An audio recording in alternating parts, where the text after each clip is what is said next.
አርዕስተ ዜና። የአክሱም ሙስሊም የ12ኛ ክፍል ሴት ተማሪዎች በሂጃባቸው ምክንያት እንዳይፈተኑ ተከለከሉ። በኢትዮጵያ በአንድ ማዕከል ብቻ 7500 የሚሆኑ የልብ ህሙማን ወረፋ እየጠበቁ እንደሚገኙ ተገለጸ። ኢትዮጵያ የካንሰር ሕክምናን ለማስፋት ለሰው ሀብት ልማትና ቴክኖሎጂ የሰጠችውን ትኩረት አጠናክራ መቀጠሏ ተገለጸ። ወጣቶች በወሰን ተሻጋሪ የበጎ ፈቃድ አገልግሎት አብሮነትን ለማጠናከር ትልቅ ሚና ይኖራቸዋል ተባለ። ጋዛ በእስራኤል ጥቃት ቢያንስ 100 ፍልስጤማውያን መገደላቸውን የጤና ምንጮች ገለጹ። አሜሪካ በሶሪያ ላይ የጣለችውን ማዕቀብ እንዲነሳ ትዕዛዝ አስተላለፈች።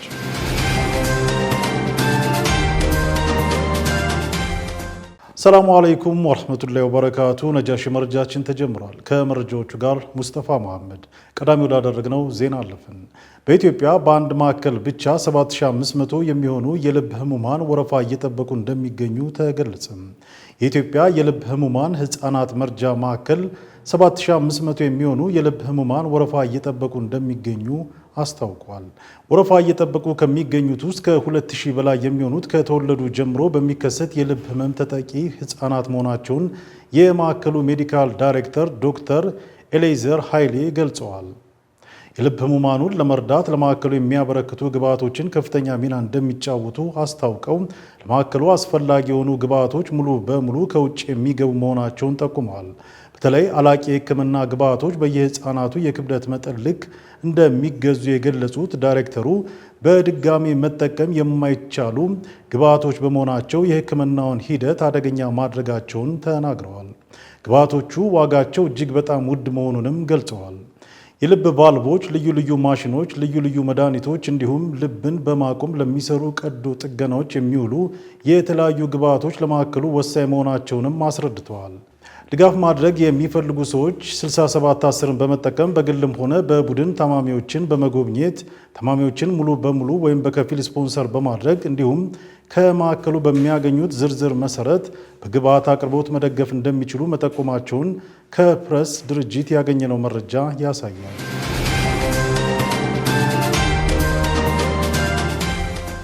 የአክሱም ሙስሊም የ12ኛ ክፍል ሴት ተማሪዎች በሂጃባቸው ምክንያት ከትምህርት ገበታቸው በዚህ ዓመት ተገለው መቆየታቸው ይታወቃል። በትናንትናው ዕለትም ወደ ፈተና እንዳይገቡ መከልከላቸውን እንዲሁም ሌሎች አሁናዊ መረጃዎችን ሀያት ከማል ታደርሰናለች።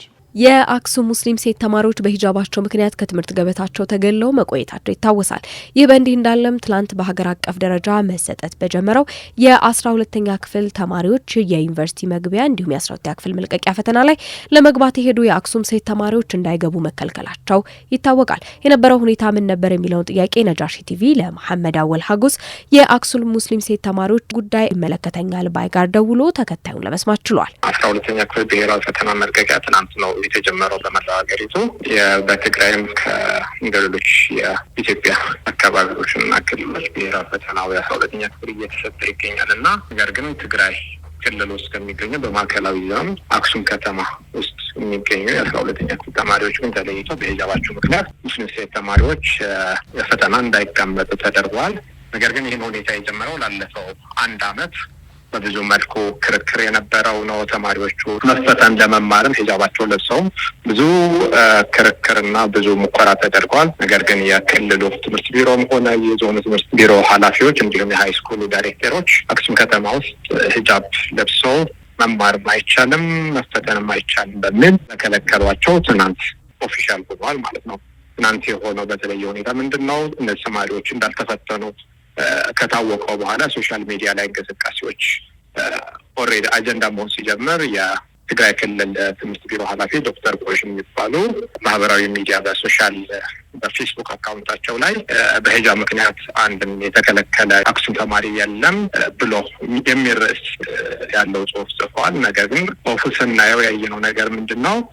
ታህሳስ ወር አካባቢ ላይ ችግር እንደነበረ ነገር ግን ከተለያዩ አካላት ከትምህርት ሚኒስቴር ጋር በተደረገው ድርድር መሰረት ፎርም እንዲሞሉ እንደተደረገ አድሚሽን ይገልጽና እስከ ትናንት ወዲያ ማታ ድረስ ግን አድሚሽን ካርዳቸው ሳይደርሳቸው እንደቆየ በጽሑፍ ላይ ማረጋገጥ ችለናል ማለት ነው። ከዛ ከትናንት ወዲያ ማታ ተደውሎ እንዲወስዱ የተጠየቁበት ሁኔታ እንደነበረና እንዳልመጡ ነው የክልሉ ትምህርት ቢሮ ኃላፊ ትናንት ወዲያ በሶሻል ሚዲያ አካውንታቸው ላይ በለጠፉት የገለጹት። ቀደም ሲል በሚገባው መልኩ ጉዳዩ ትኩረት ተሰጥቶት ከተለያዩ አካላት እንቅስቃሴዎች ቢጠናከር ኖሮ ለተማሪዎቹ ጉዳይ እልባት መስጠት ይቻል ነበር ሲሉም ተናግረዋል። በተቻለን አቅም ላለፈው 6 እና 7 ከዛም በላይ ወራት ብዙ ተሞክሯል። ሰላማዊ ሰልፍም ተደርጓል። በክልሉ ተማሪዎቹም የሚችሉትን ታግለዋል። ነገር ግን ትምህርት ሚኒስቴር አላገዛቸውም፣ ሴቶችና ማህበራዊ ጉዳይ ሚኒስቴር አላገዛቸውም፣ የክልሉ መንግስት አላገዛቸውም። መጅሊሱም ሊያግዛቸው ስላልቻለ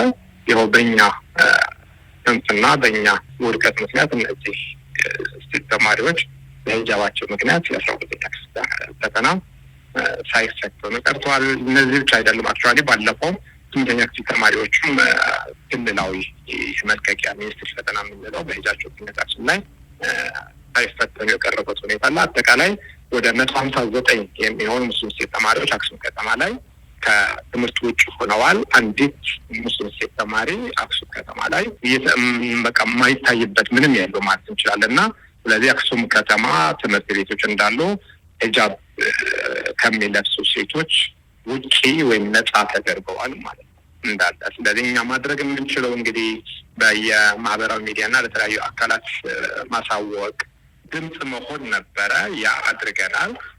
ከኛ በላይ ማድረግ የሚጠበቅባቸው አካላት የፌዴራል መጅሊሱ፣ የትምህርት ሚኒስቴርና ሌሎች አካላት ነበሩ። እነሱ ግን እነዚህ ሴት ተማሪዎች የአንድ ሀገር ዜጋ እንዳልሆኑ አድርገው ቆጥረው ዝም ያሏቸው ማለት ነው። በመጨረሻም የሆነ ሆኖ ተማሪዎቹ አሁንም ፈተናውን የሚወስዱበትን መንገድ ማመቻቸት ከሚመለከተው አካል የሚጠበቅ ጉዳይ እንደሆነ አጽንኦት ሰጥተዋል። ኢትዮጵያ የካንሰር ሕክምናን ለማስፋት ለሰው ሀብት ልማት ቴክኖሎጂ የሰጠችው ትኩረት አጠናክራ ትቀጥላለች ሲሉ የጤና ሚኒስትር ዶክተር መቅደስ ዳባ ገለጹ። ዓለም አቀፉ አቶሚክ ኢነርጂ ኤጀንሲ በበኩሉ በኢትዮጵያ የካንሰር ሕክምናን ለመከላከል በሚደረገው ጥረት ድጋፉን እንደሚያጠናክር ገልጿል። ጤና ሚኒስቴር ከዓለም አቀፉ የአቶሚክ ኢነርጂ ኤጀንሲ ጋር በመተባበር የተስፋ ጨረሮች በሚል መሪ ሀሳብ ያዘጋጁትን አቶሚክ ኢነርጂ በጤናው ዘርፍ ባለው ጠቀሜታ ዙሪያ የሚመክር ዓለም አቀፍ ጉባኤ በአፍሪካ ህብረት የመሰብሰቢያ አዳራሽ እየተካሄደ ይገኛል። ከጉባኤው ጎን ለጎን የጤና ሚኒስትር ዶክተር መቅደስ ዳባ፣ የኢኖቬሽንና ቴክኖሎጂ ሚኒስቴር ዶክተር በለጠ ሞላ፣ ሌሎች የመንግስት የሥራ ኃላፊዎችና የዓለም አቀፉ የአቶሚክ ኢነርጂ ኤጀንሲ ዳይሬክተር ጄኔራል ማሪያኖ ግሮሲ በጥቁር አንበሳ ሆስፒታል የተገነባውን የኒውክሌር ሜዲሲን ማዕከል ትናንት መርቀው ከፍተዋል። ጤና ሚኒስትር ዶክተር መቅደስ ዳባ በዚህ ወቅት እንደገለጹት የካንሰር በሽታን ለመከላከል ብሎም የሕክምና ተደራሽነቱን ለማስፋት ከፍተኛ የሆነ ወጪ ይጠይቃል ብለዋል። በመሆኑም መንግስትም ሆነ የማህበረሰብ ጤና ስጋት የሆነውን ካንሰር ለመከላከልና ሕክምና ለሚያስፈልጋቸው ዜጎች ተገቢውን የካንሰር ምርመራና የጨረር ሕክምና ለማስፋት ለሰው ሀብት ልማትና ቴክኖሎጂ ትኩረት መስጠቱን አስታውቀዋል። ይህንንም ውጤታማ ለማድረግ ከአጋር አካላት ጋር በመሆን በርካታ ስራዎች እያከናወነ እንደሚገኝ ገልጸዋል። በተለይም ሚኒስቴሩ ከዓለም አቀፉ የአቶሚክ ኢነርጂ ኤጀንሲ በጋራ በመሆን ለካንሰር ጨረር ሕክምና ምቹ የሆኑ የሕክምና መስጫ ማዕከላትን የማመቻቸት ስራ በትኩረት እያከናወነ ይገኛል ብለዋል። በዘርፉ ላይ የሚገኙ ሙያተኞችን አቅም ለማጎልበት የሚያስችሉ ዘርፈ ብዙ ተግባራትን እያከናወነ እንደሚገኝም ጠቅሰው በዘርፉ የሚሰራው ስራ በቀጣይም ተጠናክሮ እንደሚቀጥል አረጋግጠዋል። የዓለም አቀፉ የአቶሚክ ኢነርጂ ኤጀንሲ ዳይሬክተር ጄኔራል ማሪያኖ ግሮሲ በበኩላቸው ኢትዮጵያ የዜጎችን ጤና ለመጠበቅ የምታደርገውን ዘርፈ ብዙ እንቅስቃሴ ኤጀንሲው ድጋፉን አጠናክሮ ይቀጥላል ብለዋል። በተለይም በጥቁር አንበሳ ሆስፒታል ከካንሰር ሕክምና አገልግሎት ለህብረተሰቡ የሚሰጡ ሕክምናዎችን ውጤታማ እንዲሆኑ የሚያደርገውን እገዛ እንደሚቀጥል አረጋግጠዋል። በተያያዘ ዜና የዓለም አቀፉ የአቶሚክ ኢነርጂ ኤጀንሲ ዳይሬክተር ጄኔራል ማሪያኖ ግሮሲ በብሔራዊ ቤተ መንግስት ውስጥ የሚገኙ የኢትዮጵያ ታሪካዊ ቅርሶችን ተዘዋውረው ጎብኝተዋል።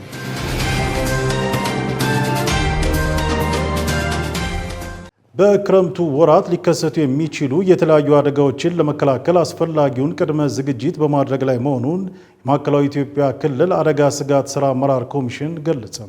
ከዓለም ባንክ በተገኘው የ300 ሚሊዮን ብር ድጋፍ በክልሉ በተለያዩ አካባቢዎች ከፌዴራል የአደጋ ስጋት አመራር ኮሚሽን ጋር በመሆን የጎርፍ መቀልበሻ ካናል እየተሰራ መሆኑን ተገልጿል።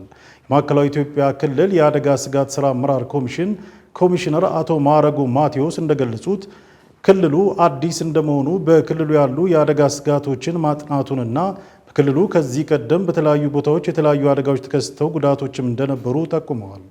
በተጠናው ጥናት በክልሉ በአየር ንብረት ለውጥ በተደጋጋሚ ከሚከሰቱ የተፈጥሮ አደጋዎች አንዱ ጎርፍ ሲሆን የመሬት ናዳ መንሸራተትና የመሬት መሰንጠቅ አደጋዎችም የተከሰቱባቸው ቦታዎች መኖራቸውን አመላክተዋል። በክልሉ የአደጋ ስጋት ስራ አመራር በአዋጅ እንዲቋቋም ተደርጓል ያሉ ሲሆን የአደጋ ስጋት መሪ መስሪያ ቤቶች የአደጋ ስጋት ቅነሳ ስራዎችን ታሳቢ ያደረገ እቅድ አቅደው እንዲንቀሳቀሱ መደረጉንም ገልጸዋል። ባለፉት ጊዜያት አደጋዎቹ በተከሰተባቸው አካባቢዎች የነበሩ የክልሉ ነዋሪዎችም ከፍተኛ የንብረት ውድመት የተከሰተባቸው በመሆኑ ከቀያቸው በመፈናቀል በጊዜያዊ መጠለያዎች መቆየታቸውም ገልጸዋል። ተፈናቃዮቹን መልሶ የማቋቋሙ ስራ የክልሉ መንግስት የህብረተሰቡን ነባር የመረዳዳት ባህል በመጠቀም በጋራ የተሰራ መሆኑን የገለጹት ኃላፊው የተሰራው ስራም ውጤታማ እንደነበር ጠቁመዋል።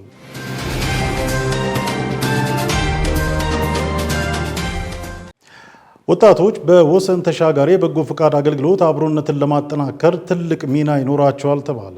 ወጣቶችን በወሰን ተሻጋሪ የበጎ ፈቃድ አገልግሎት አብሮነትን ለማጠናከርና ሰላምን ለማጽናት ትልቅ ሚና እንደሚኖራቸው የአፋር ክልል ርዕሰ መስተዳድር አወል አርባ ገልጸዋል። 2017 ወሰን ተሻጋሪ ወጣቶች በጎ ፈቃድ አገልግሎት ስምሪት ማስጀመሪያ መርሃ ግብር በጎነት ለኢትዮጵያ ከፍታ በሚል ቃል ለአራተኛ ጊዜ በሰመራ ከተማ ተካሂዷል። በማስጀመሪያ መድረኩ የኢትዮጵያ ከፍታ የሚገነባው በመደማመጥ ነው ያሉት ርዕሰ መስተዳድሩ አወል አርባ ወጣቶች በዚህ መርሃ ግብር በመደማመጥ በመከባበር በአብሮነት የሀገራችንን ሰላም ለማጽናት ጥረት እንደሚያደርጉ ይጠበቃል ብለዋል። የወሰን ተሻጋሪ የበጎ ፈቃድ አገልግሎት ወጣቶች ከሚኖሩበት አካባቢ ውጪም ላሉ የህብረተሰብ ክፍሎች የበጎ ፈቃድ አገልግሎት በመስጠት እርስ በርሳቸው ያላቸውን ማህበራዊ ግንኙነትም ሆነ በህዝቦች መካከል ያለውን ወንድማማችነት ለማጠናከር ትልቅ ሚና እንደሚኖራቸውም ተናግረዋል። የዘንድሮውን የአረንጓዴ አሻራ መርሃ ግብር ከወሰን ተሻጋሪ ወጣቶች የበጎ ፈቃድ አገልግሎት መርሃ ግብር ጋር በማገናኘትም የደን ሽፋን የማልማት ስራ በስፋት እንደሚሰራም ርዕሰ መስተዳድሩ ጠቁመዋል። የሴቶችና የማህበራዊ ጉዳይ ሚኒስቴር ዶክተር ኤርጎጌ ተስፋዬ በበኩላቸው ወሰን ተሻጋሪ ወጣቶች በጎ ፈቃድ አገልግሎት መርሃ ግብር ወጣቶች ከአካባቢያቸው በመውጣት ለሚሳተፉበት የበጎ ፈቃድ አገልግሎት ለሀገሪቱ ሰላም ግንባታና አብሮነት ትልቅ ሚና እንዳላቸውም ተናግረዋል።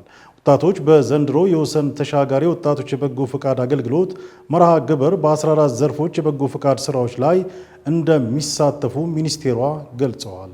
የወሰን ተሻጋሪ በጎ ፈቃደኛ ወጣቶች በመርሃ ግብሩ የደም ልገሳ ፕሮግራም አካሂደዋል። በመርሃ ግብሩ ከሁሉም ክልል የተውጣጡ የበጎ ፈቃድ አገልግሎት ሰጪ ወጣቶች፣ የፌዴራልና የክልል የሥራ ኃላፊዎች፣ የሃይማኖት አባቶችና የሀገር ሽማግሌዎች ተገኝተዋል።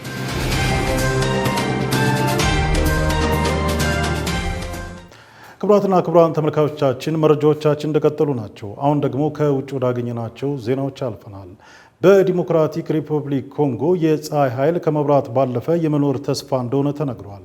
ከ5 ዓመት በፊት ማንም ሰው መብራት በሌለው ጎማ ሰፈሮች ውስጥ በዚህ ዓመት መጀመሪያ አካባቢ ድህነት ቢስፋፋምና ከተማዋ በአማጽያን በኃይል ጉዳት ቢደርስባትም ነገር ግን ፀሐይ ኃይል የሚገኝ መብራት ለሕዝቦች ተስፋን ሰጥቷል ተብሏል። ዝርዝር መረጃውን ዙቤዳ ሀዘን አዘጋጅተዋለች። በዲሞክራቲክ ሪፐብሊክ ኦፍ ኮንጎ በጎማኒቾ በፀሐይ ኃይል የሚገኝ የኤሌክትሪክ ኃይል እየተስፋፋ መሆኑ ተሰምቷል። በምስራቃዊ ኮንጎ የግጭት ማዕከል በሆነችው ከተማ ውስጥ የንግድ ስራዎችን በማደስ ድህነታቸውን በማሻሻልና በህዝቦቿ ላይ የመኖር ተስፋ እንደ አዲስ እየተስፋፋ መሆኑም ነው የተነገረው። በአንድ ወቅት ተፈናቃዮች የሚከማቹበት ካምፕ የነበረው አካባቢ ኃይል ማግኘት አዳጋች እንደሆነና ከህዝቦቿ 3% ብቻ የኤሌክትሪክ ኃይል ያገኙ እንደነበረም ተነግሯል። በኮንጎ አሜሪካዊ ኩባንያ ከተዘጋጀው 1.3 ሜጋዋት የሶላር ሚኒ ግሪድ ተጠቃሚ መሆን በመቻላቸው በአሁኑ ሰዓት የተሻለ ሁኔታና ተስፋ እንዳላቸውም ተነግሯል።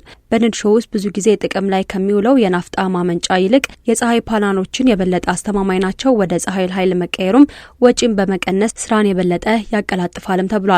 በጎማ እየተካሄደ ያለው ጦርነት እንዳለ ሆኖ የህብረተሰቡ አባላት አዲሱ የኃይል ምንጭ ስርዓቱን ለመጠበቅ እየሞከሩ ነውም ተብሏል።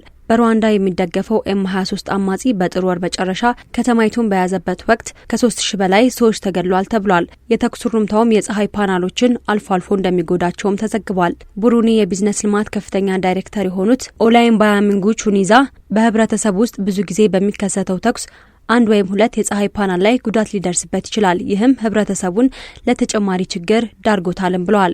ከቅርብ ጊዜ ወዲህ ግን ለውጦች እየታዩ ነው። ምክንያቱም የአካባቢው ማህበረሰብ እነዚህ በፀሐይ ኃይል የሚሰሩ የኤሌክትሪክ ኃይል የሚያመነጩ ፓናሎች ለህብረተሰቡ ጥቅም ተብሎ መሰራታቸውን በመረዳታቸው ተገቢውን ጥንቃቄ እያደረጉለት ይገኛልም ብለዋል። ከ5 ዓመታት በፊት ማንም ሰው መብራት በሌለው የጎማ ሰፈር ውስጥ በዚህ ዓመት መጀመሪያ አካባቢ ደህንነት እየተስፋፋ ቢሆንም እንዲሁም ከተማዋ በኮንጎ አማጽያን በኃይል ብትቆጣጠርም አንድ ትንሽ የፀሐይ አውታር መረብ ግን ተስፋን ጭሯል ተብሏል። እንደ ዲሞክራቲክ ሪፐብሊክ ኦፍ ኮንጎና መሰል ግጭትና ድህነት በሚበዛባቸው ቦታዎች የኤሌክትሪክ ኃይል ለማመንጨት ታዳሽ ኃይልን በመጠቀም ለአየር ንብረት ለውጥ በጣም የተጋለጡትን ለመታደግ ሲባል መሰል አማራጮች ስራ ላይ ቢውሉ የተሻለ ለውጥ እንደሚያመጡም ባለሙያዎቹ ይናገራሉ። የኑሩ ዋና ስራ አስፈጻሚ የሆኑት ጆናታሻው ለረጅም ጊዜ በጨለማ ውስጥ የነበረው አካባቢ ለመጀመሪያ ጊዜ የመንገድ መብራት የበራበትን ምሽትም ያስታውሳሉ።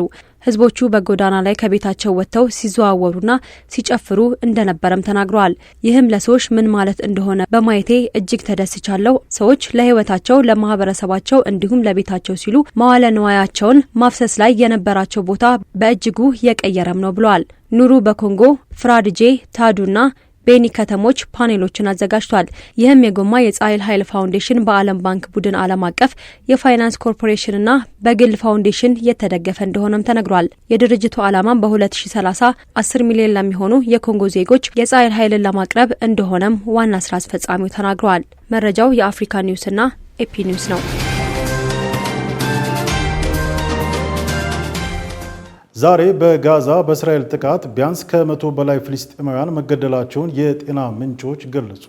ከነዚህም ውስጥ ከ10 በላይ የሆኑት በአሜሪካና በእስራኤል የሚደገፉ የእርዳታ ማከፋፈያ ጣቢያዎች ላይ ምግብ ለማግኘት እየተሰለፉ ናቸው ተብሏል። በዛሬው ዕለት የእስራኤል የጦር አውሮፕላኖች የልጆች ልደት በሚካሄድበት የኢንተርኔት ካፌ ላይ ቦምብ በመጣላቸው ቢያንስ 39 ሰዎች ሕይወታቸውን አጥተዋል። በተጨማሪም ሐማስ ከእስራኤል ጋር የተኩስ አቁም ስምምነት ለማድረግ ውሳኔ ላይ መድረሱን አንድ የሐማስ ከፍተኛ ባለስልጣን ለአልጀዚራ ገልጿል። ጋዛን ሕዝብ ለማዳን ብቸኛው እርምጃ የተኩስ አቁም ስምምነት ማድረግ ነው ያሉት ኃላፊው እስራኤል ወደ ውይይት እንድትመጣም ጠይቀዋል። በጋዛ በተደረገው የዘር ማጥፋት ዘመቻ ቢያንስ ከ56,000 በላይ ሰዎች የሞቱ ሲሆን 133,642ቱ ደግሞ ቆስለዋል። ከ90 በመቶ በላይ የጋዛ መሰረተ ልማትም ወድሟል።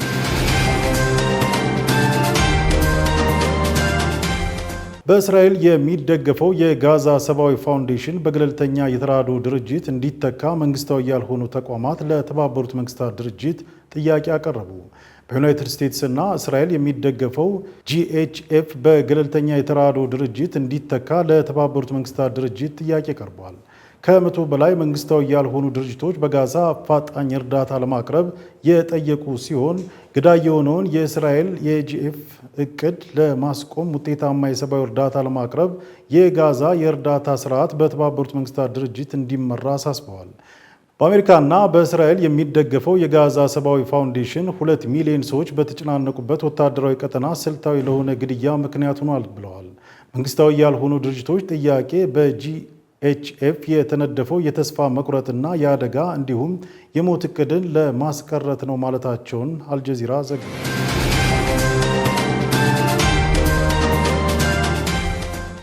ወደ ሌላኛው መረጃችን ስናልፍ አሜሪካ በሶሪያ ላይ የጣለችውን ማዕቀብ እንዲነሳ ትዕዛዝ አስተላልፋለች። የአሜሪካው ፕሬዝዳንት ዶናልድ ትራምፕ በሶሪያ ላይ የጣለውን ማዕቀብ እንዲነሳ የስራ አስፈጻሚ ትዕዛዝ ፈርመዋል። ዝርዝሩን ኢማን መሐመድ ታቀርበዋለች። I will be ordering the cessation of sanctions against Syria in order to give them a chance at greatness.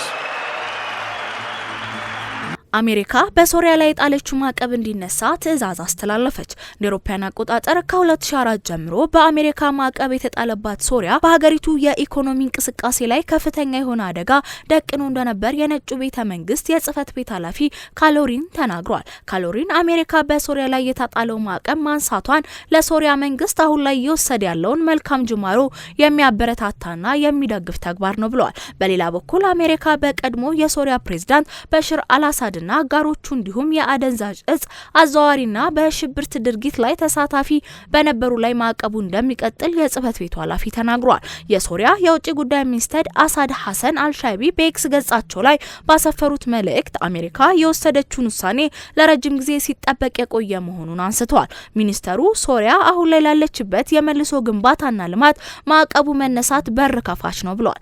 አያይዞም የሶሪያ የወደቀ ኢኮኖሚና ከመላው ዓለም ጋር የሚኖራት ግንኙነት ያሻሽለዋል በማለት በማህበራዊ ሚዲያ ላይ ጽሁፋቸውን አጋርተዋል። የተረጋጋች ከራሷና ከጎረቤቶቿ ጋር ሰላም የሰፈነባት ሶሪያን ለመደገፍ ቁርጠኛ መሆናቸውን የአሜሪካ ፕሬዝዳንት ዶናልድ ትራምፕ ሰኞ ዕለት በሰጡት መግለጫ ተናግሯል።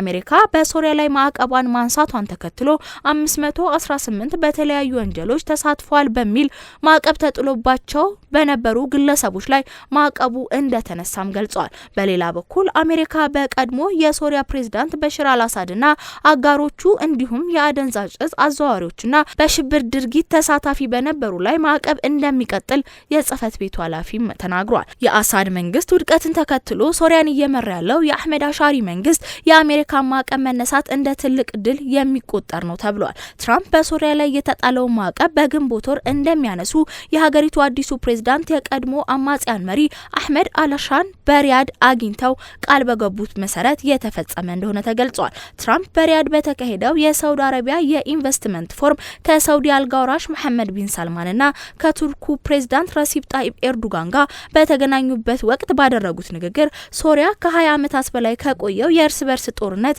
እንድትወጣና አሜሪካ ከሶሪያ ጋር የነበራትን የቆየ ወዳጅነት ወደ ነበረበት ለመመለስ የመጀመሪያው እርምጃ እኔ ነኝ የወሰድኩት ሲል መደመጣቸው ይታወሳል።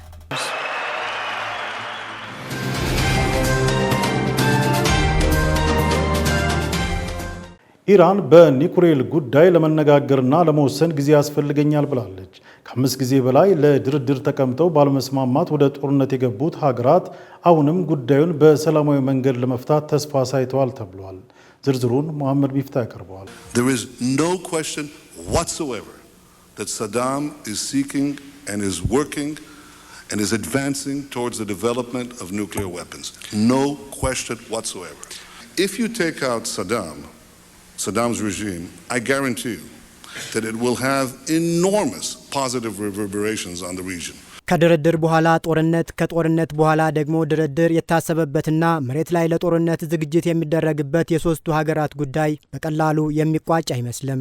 አሜሪካ የኢራንን የኒውክሌር ጣቢያዎች በቦምብ ለመምታት ከመሞከሯ በፊት ከኢራን ጋር ከ5 ጊዜ በላይ ለድርድር በጠረጴዛ ዙሪያ ተቀምጠዋል። በሁለቱ ሀገራት ድርድር መካከል ደግሞ ጦረኛው ጠቅላይ ሚኒስትር ቢንያሚን ኔታንያሁ ነገሩን እንዲበላሽ ሳያደርጉ አልቀረም ነው የተባለው። ምክንያቱም የእርሳቸው ፍላጎት ከዚህ በፊት እንዳደረጉት ሁሉ በጣም ሩቅና በኒውክሌር የጦር መሳሪያ አጀንዳ ስር የተቀበረ አረብን የመበታተንና የማፍረስ ፍላጎት አላቸው። እሳቸው የአሜሪካን ፕሬዝዳንቶች ጠምዝዘው ጦርነት ውስጥ የማስገባትና ጠላት የሚሏቸውን የአረብ መሪዎች የማስመታት የዳበረ ልምድ አላቸው። Tonight we are going to reveal new and conclusive proof of the secret nuclear weapons program that Iran has been hiding for years from the international community in its secret atomic archive. በዚህ ምሽት የምነግራችሁ ዓለም ላይ ስላለውና ልታውቁት ስለሚገባው ሚስጥራዊው የኒውክሌር ፕሮግራም ነው። እኔ ይህንን እውነታ በተጨባጭ ማስረጃ ላይ ተመርኩዤ አረጋግጥላችኋለሁ። ይህ አቶሚክ አርካይቭ ነው። የኢራን ሚስጥራዊ የኒውክሌር ሰነዶች እጄ ላይ ናቸው። ኢራን የኒውክሌር የጦር መሳሪያ ልትሰራ ተቃርባለች። ያኔም እንደዚሁ ነበር ያደረጉት። ጆርጅ ቡሽን ጠምዝዘው መውጫ ወደሌለው የኢራቅ ጦርነት አስገቧቸው። የኔታንያሁ ህልምም የኒውክሌር የጦር መሳሪያ ሳይሆን ጠንካራ እስላማዊ መንግስታት ከናካቴው እንዲጠፉ የመፈለግ የጥላቻ በሽታ ይመስላል። ያኔ ጆርጅ ቡሽን ጎትተው ወደ ጦርነት በማስገባት ኢራቅን ማፍረስ ችለዋል። በባራክ ኦባማ በኩል ደግሞ ሊቢያን አፍርሰዋል። አሁን ደግሞ ተረኛዋ ኢራን በቀላሉ የምትፈርስላቸው አልሆነችም። ያኔም በ1995 በአሜሪካ ምክር ቤት ቀርበው ኢራን የኒውክሌር የጦር መሳሪያ ለመታጠቅ ወራት ብቻ ነው የቀሯት አሉ። By next spring, at most, by next summer, at current enrichment rates, they will have finished the medium enrichment and move on to the final stage. From there, it's only a few months, possibly a few weeks, before they get enough enriched uranium for the first bomb.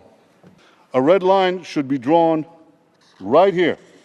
በሚቀጥለው ጸደይ ወይም ከዛ በፊት ባለው ክረምት የኢራን የኒውክሌር የጦር መሳሪያ የመጨረሻ ደረጃ ላይ ደርሷል። ይህንን ለማስቆም ደግሞ የሳምንታት ከበዛ ደግሞ የወራት ጊዜያቶች ብቻ ናቸው ያሉን። ካልሆነ ኢራን በሚቀጥሉት ወራት የኒውክሌር ቦምብ ትታጠቃለች። ከዚያም እስካሁን ድረስ ለ30 ዓመታት የኢራን የኒውክሌር ጉዳይ ወራትና ሳምንት እንደቀሩት በኔታንያሁ ምላስ እየተቀጠፈ እዚህ ደርሷል። የኔታንያሁ ድብቅ ሴራ ድሮና ዘንድሮ ግን እጅግ እየተራራቀ ዛሬ የእስራኤል ምላስ አይደመጥም። ከተደመጠም ደግሞ ተንኮል ነው የሚባለው። በሰዎች አእምሮ ውስጥ የነበረው የእስራኤል ትልቅነት ተንኮታኩቶ ወድቋል። ወይም የቀረ ካለ ያ ኔታንያሁ ብቻ ነው የሚሆነው። ኔታንያሁን ደግሞ ከሀገሩ ይልቅ ለስልጣኑ ፍቅር አለው ይሏቸዋል። እናም ብቸኛው ጠቅላይ ሚኒስተር በነጩ ቤተ መንግስት ውስጥ እንደ ወዳጅም እንደ ታዛዥም የቀሯቸው ፕሬዝዳንት ትራምፕ ብቻ ናቸው። ምናልባትም ትራምፕም እንደወትሮው ሁሉ በጽዮን ፍቅር የነደዱ ፕሬዝዳንት ናቸው ማለት አይቻልም። ነገር ግን ትራምፕና ኔታንያሁ እንደ መዋጊያ መሳሪያ ይተያያሉ ነው የሚባለው። ሁለቱን ሀገራት ብልጥ ለብልጥ እንደሚባለው ብሂል አይነት የጥቅም ግዳጅ ያስተሳስራቸው ሀገራት ናቸው። በዚህ መሰረታዊነት ላይ የተዳፈነው የኢራን እሳት ሁለቱን ሀገራት ያስፈራቸው ይመስላል። ምናልባትም ያልቋጩትን ጦርነት ዳግም ሊቀሰቅሱ ይችላሉ ነው የሚባለው። እንደውም አሜሪካ ከ570 ሚሊዮን ዶላር በላይ የጦር መሳሪያ ሽያጭ ለእስራኤል ካጸደቀች በኋላ ነው የኒውክሌር ድርድሩን ያነሱ። ይህ ደግሞ ያልጨረሱትን የቤት ስራ ለማጠናቀቅ ያለሙ አስመስሏቸዋል። ነገር ግን ኢራን ደግሞ የሚገዳደሯትን ሁሉ በእሳት የምትለበልብ እቶን ሆናባቸዋለች። የኢራን እሳት ቢተውት ይፍማል፣ ቢጭሩት ደግሞ ያቃጥላል። እናም የኢራን ጉዳይ አሁን ከቁጥጥር ውጭ የሆነ ይመስላል። ኢራንን የሚያስር ስምምነት ወይም ዓለም አቀፋዊ የኒውክሌር ሕግ በሌለበት ሁኔታ ኢራን ላይ ጫና ማሳደር የኢራንን እብሪት መቀስቀስ ነው የሚሆነው። አሁን አሜሪካ ጧት ማታ የድርድር ጥያቄ የምታቀርብ ሀገር ሆናለች። ኢራን ደግሞ ጥቅምና ጉዳቷን የምታሰላበትና የጦርነት ሂሳብ የምታወራረድበት ጊዜ ላይ የደረሰች ይመስላል። ለማንኛውም ግን የኢራን ምላሽ አስብበታለሁ ቢሆንም አሜሪካ የጥቃት አዝማሚያሽን ዋጪው በማለት ማስጠንቀቂያም ጭምር ነው የሰጠችው። የኢራን ምክትል የውጭ ጉዳይ ሚኒስተር ማጂድ ታክት ራቫቺ ወሳኙ ጥያቄ ለሰላምና ለድርድር ያለን ምላሽ ነው ብለዋል። ለማንኛውም ግን የሚሆነውን ነገ አብረን የምናይ ይሆናል።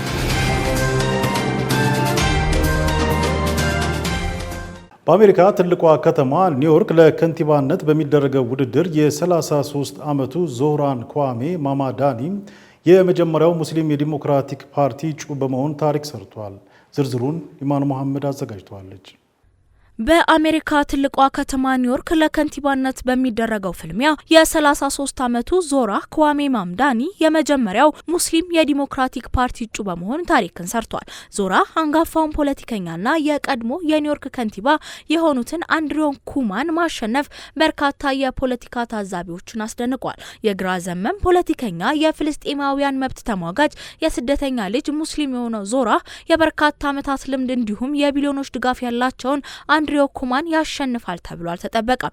ዞራ የምርጫ ቅስቀሳውን በሀብት ክፍፍል፣ የህዝብ አገልግሎት ለማስፋፋትና የከተማ ድህነትን ለመለወጥ ያለው ተራማጅ ፖሊሲዎችን ይዞ ነው የተነሳው። ዞራ በኒውዮርክ ሁሉም የአውቶቡስ የትራንስፖርት አገልግሎቶች ነጻ እንዲሆኑ፣ የቤት ክራይ እንዳይጨምር እገዳ መጣል፣ በማህበራዊ የቤት ልማት ተመጣጣኝ ቤት መገንባት፣ ከተማዋ የምትቆጣጠራቸውን የገበያ መደብሮች ጤናማ የሸቀጥ ፍጆታ በአነስተኛ ዋጋ ማቅረብ፣ ነጻ የልጆች እንክብካቤ የሚሉ የነዋሪዎችን ህይወት ማሻሻል ላይ ያተኮሩ ፖሊሲዎችን አቅርቧል። የኒውዮርክ የፖሊሲ በጀት በመቀነስ የማህበረሰብ ደህንነትን፣ የአእምሮ ጤና ባለሙያዎችና የአደጋ ጊዜ ምላሽ ሰጪና ሌሎች ማህበረሰቡን ያማከሉ ስራዎችን መስራት የሚል እቅድ ይዟል። ዞራ እስራኤልን ከሚቃወሙ ፖለቲከኞች አንዱ ሲሆን በጋዛ እየተፈጸመ ያለው የዘር ጭፍጨፋ ጂኖሳይድ ነው በሚል በተደጋጋሚ ሲናገር ያለ ፍርሃት እንደነበር ይስተዋላል። ዞራ ከጥቂት ወራት በፊት ከታዋቂ ጋዜጠኛ መህዲ ሀሰን ጋር በነበረው ቆይታ የእስራኤል ጠቅላይ ሚኒስተር ቤንያሚን ኔታንያሁ ኒውዮርክ ቢመጡ ምን ታደርግ ነበር ተብሎ ለቀረበለት ችግር እንደሚገጥማቸውም ተናግሯል። ዞራ ፈርጠም ብሎ እንደ ከንቲባ ኔታንያሁ ኒውዮርክ ቢመጣ አስረው ነበር ሲል መልሷል። ይቺ ከተማ እሴቶቻችን ከዓለም አቀፍ ሕግ ጋር የሚጣጣሙባትና ተግባሮቻችን ይህንኑ ማንጸባረቅ አለባቸው በሚል ምላሽ መስጠቱ የበርካታ ዓለም አቀፍ ሚዲያዎች መነጋገሪያ ሆኗል። ዞራ በመጪው ዓመት ጥቅምት ማገባደጃ በሚገባው የከንቲባ ምርጫ የመጀመሪያው ሙስሊም የዲሞክራቲክ እጩ በመሆን ታሪክን ሰርቷል። ግራ ዘመም ፖለቲከኛና ተራማጆች ድጋፋቸውን የሰጡትና በሺዎች በሚቆጠሩ በጎ ፈቃደኞች ታጅቦ ዘመቻውን የመራው ዞራ ከ3 ዓመት በፊት በወሲብ ትንኮሳ ከኃላፊነት የለቀቁ አንድሬው ኩማንን 43.5% በድምጽ በማግኘት እንዳሸነፏቸውም ተገልጿል። ከፍተኛ ስፍራ የተሰጣቸው ፖለቲከኛው 36.4 ድምጽ አግኝተዋል። የድምጽ ቆጠራ ወደ ዞራ ያጋደለ በመጣበት ወቅት ዞራ የደቡብ አፍሪካ የነጻነት ታጋይ ኔልሰን ማንዴላን በመጥቀስ እስኪከናወን ድረስ ሁልጊዜ የማይቻል ይመስላል በማለት ጠቅሶ ጓደኞቹን አደናግሯል። እናንተ ናችሁ ይህንን ማድረግ የቻላችሁት፣ ለኒውዮርክ ከተማ ከንቲባ የዲሞክራቲክ ፓርቲ እጩ በመሆን ክብር ይሰማኛልም ሲል ተደምጧል።